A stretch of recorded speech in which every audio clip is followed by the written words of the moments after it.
Hey everybody, welcome back to Scribbles with Jonathan. I'm your host, Jonathan Rector. You can check out my website and my work at jonathanrector.com. And this is the very last part of this Red Ranger, Power Ranger, stuff. I feel like I've been doing this way too much over the last couple days, but the technique that I'm coloring in here it's a quick, simple way. Well, I don't want to say quick and simple because that makes it sound a little bit easier than it is, but I learned how to do this through a fantastic website called idrawgirls.com. It totally works safe, even though the title sounds a little, whatever. He does do a lot of free videos online, so definitely check out his work.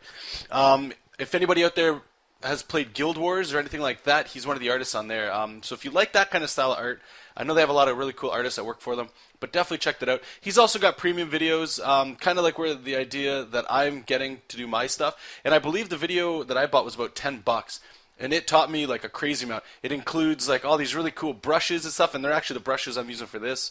But yeah, I just wanted to bring it up so you guys can hear about him, because I definitely think you guys should check that out if you're into it. Ideally what I'm doing here is I'm just working in grayscale. That way I can see what's going on. It's much simpler. It's much easier for me to pick it out. I'm only rendering things in a light gray and a dark gray. Not white and black, just gray tones. And then what I'm going to do is, after I have all the grays established where I'd like them to be, if you look on the right-hand side, it looks like a little circle right underneath the layers and right above the history. It looks like there's a little chain and then an FX and then like a square box with a white circle. And then right in the middle there, it looks like a half a pie, like a white and black cookie. If you click that, you can actually change some of the color settings, and you'll see that once we get there. So you can add color to a black and white image. It's a really quick and easy way. And so I kind of have all the form in there. I kind of like where it's going. So what I'm doing now is I'm selecting all of the layers and doing an edit, copy, merge, copy, paste. And what that does is it copies everything that's visible. That way you can do what I'm doing right there, just quick adjustments, kind of adding a little bit more of a light source, kind of, kissing the areas that I want the attention to be. And then a really simple background with some light. Probably not really needed, but that's okay. Again, working in kind of like an airbrush so that it's much more general. It's not like a precise detail work, which I'll do towards the end, like your harsh highlights and stuff. Now what I'm doing is I'm just grabbing the marquee tool, and there's different ways of doing this. This is just what I felt like doing at the time. I just grab the marquee tool and I select the area that I want to change a color. So I'm going to start with the red. So I select the entire the Red Ranger here.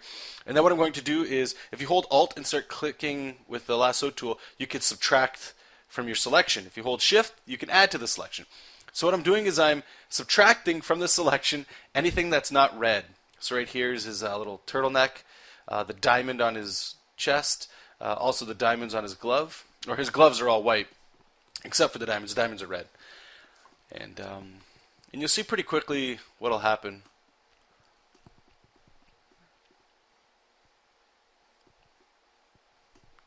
Another way that I usually draw would be if he was all red, I would draw all the things that were red, and then go in and start doing the specific shadows for that color, and then the highlights for that color. This here, it's just a little bit more uniform for me. Excuse me. If I'm working in chunks, like if I'm working on an entire image. So here you go. You'll see we're about to change it now. I need to take a drink here. Sorry about that.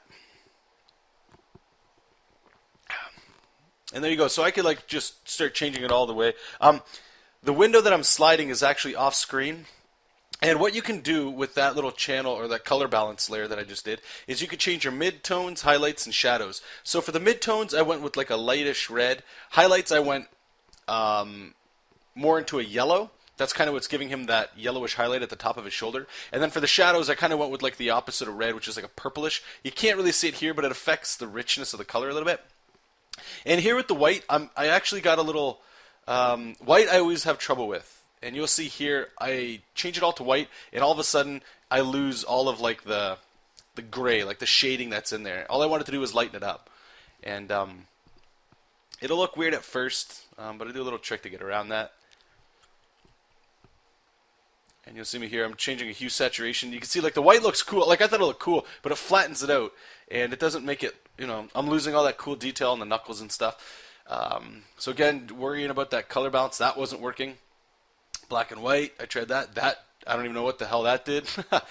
So I just made a new layer, and I picked white, and I just drew over everything with the airbrush again, just with white. And what it did was allow me to just specifically set the little areas that I wanted to, and just kind of like just pull the white out of there just a little bit more. And again, yellow with the morpher there. Now here, I'm still using that airbrush, except what it is it's a hard edge. So you can see I can get like some really sharp details. And here I'm just going around with the highlights. I'm using the color picker to pick all the things that I want. So that yellow is a pretty harsh highlight. And I like to do this every now and then. I don't like to just do like straight lines all the time for my rendering or for my highlights. Sometimes I'll add it like right there, like as if I'm rendering. And again, just putting some on a cast shadow there, just some reflective light. Just give it a little bit more 3D and a little bit more volume to it.